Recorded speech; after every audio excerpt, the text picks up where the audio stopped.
So I work on the PhoneGap team, which means that I work in mobile all day, which means I'm not very productive, but just bear with me. So Ino has taught us the first rule of productivity, and that's to delegate. I basically found out about this yesterday, so which also brings me to my next point. If you're going to give a presentation, don't drink too much the night before. So I've basically broken every rule.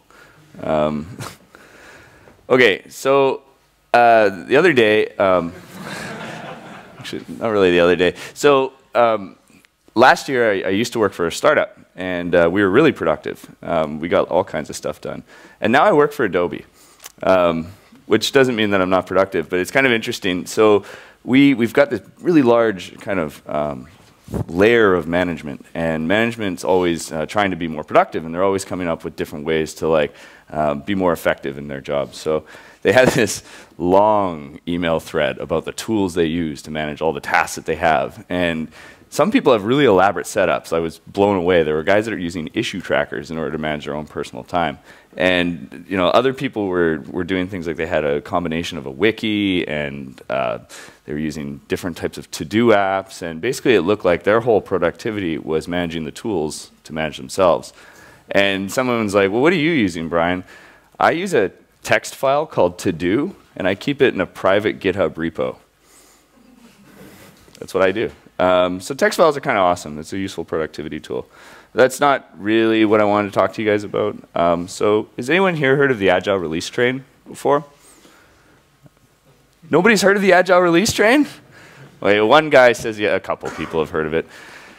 So we ship software on a regular basis in the Apache Cordova project. And it's a little bit different than how most software projects ship. And that's kind of what I wanted to talk to you guys about. So in the Apache Cordova and PhoneGap projects, we ship a version every month. And so versioning is a tricky thing, because version numbers, when you think about it, the only reason a version number actually exists is so that you have an issue to look at in your issue tracker. PhoneGap, when we first released it, we didn't build something. We weren't like, hey, let's go build some software that fixes mobile. No, we were like, hey, let's hack on mobile. It looks like it's pretty cool. And we released it, and we added a version number because we thought that would be cool too. We didn't add it because we thought we knew what we were doing. And we ended up on version 0.8, I think in 2008. And we were still on version 0.8 in 2009. And it wasn't because we didn't want to ship new stuff. We were always shipping new stuff on master, but we just weren't incrementing our releases. And this turned into version hell, because someone would be like, I have a bug. And we'd be like, what is it? I can't reproduce it. What version are you on? Oh, no. So we realized that version numbers are really important for tracking issues. And in mobile, it's especially important because we're playing a game of cat and mouse against all these different vendors. So we're working with software that's being shipped by Apple, being shipped by Google, being shipped by Microsoft, being shipped by all these different vendors. And when they ship, well, they usually have long beta cycles. Like everyone here got to enjoy Android 4.0 beta, right? No. So they drop this software and they basically break absolutely everything, and then all your users are super pissed, and it's your fault. When Google dropped Mountain Lion, we had a guy who logged an issue in our issue tracker. He's like, PhoneGap broke in Mountain Lion, amateur hour. And my response was, it released half an hour ago, dude. Like, give us a bit of time. So version numbers are really important. You need them to track your issues, and you need them basically to organize your sprints. The other thing version numbers are good for, of course, is bugs. So we realized that not shipping new versions was probably the wrong thing to do. And then we, as all software developers, decided to do exactly the opposite. So we started shipping all the time, and we started shipping versions as quickly as possible. Because we have so many different platforms, we weren't able to ship all these different versions super fast. So we sort of settled on a 1-month release schedule. So once a month, we ship a minor version. So we do, right now, I think we're on 2.1, and 2.2 will come out at the end of October. And then if we have any bugs along the way, we'll ship patches as quickly as we can. And this has really worked to our favor. So in iOS 5.1, Apple broke local storage in the web browser. They said that the spec was ambiguous. So local storage sometimes will just delete the cache. So it's interesting that they said the spec was ambiguous. Persistent storage that sometimes isn't persistent. Whatever. So our users were pissed.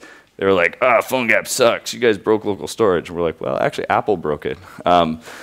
That was in the middle of a release cycle, and when we landed on that bug, we immediately stopped all work on features, and we just shipped a patch. And we did that like in 2 days. And Apple actually incorporated that back into iOS 6, which is cool. But even better, we didn't have this sort of obsession with the features that we had for that particular release. Instead, we adapted to the market forces that were around us, and we shipped a fix, and we made our users happy.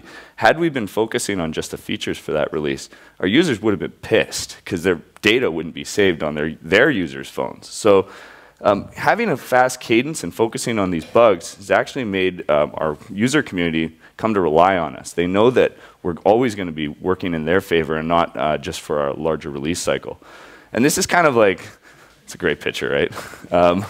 It's like, what could possibly have happened in that picture? That was me last night. No.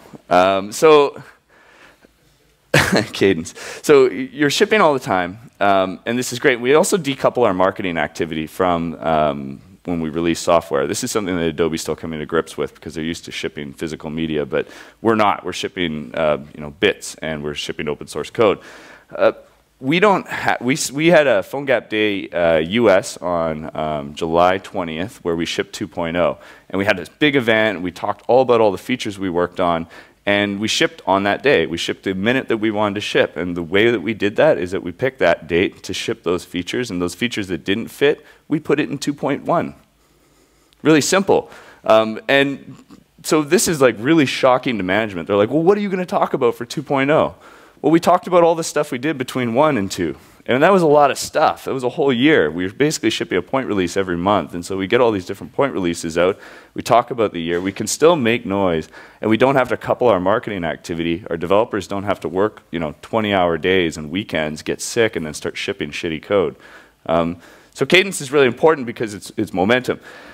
In our industry, we always talk about sprints, and it kind of annoys me because software development is not a sprint, it's a marathon. Your software is never done. You're always going to be working on software as a professional, and if you're not, then you're probably out of business. That's all I got.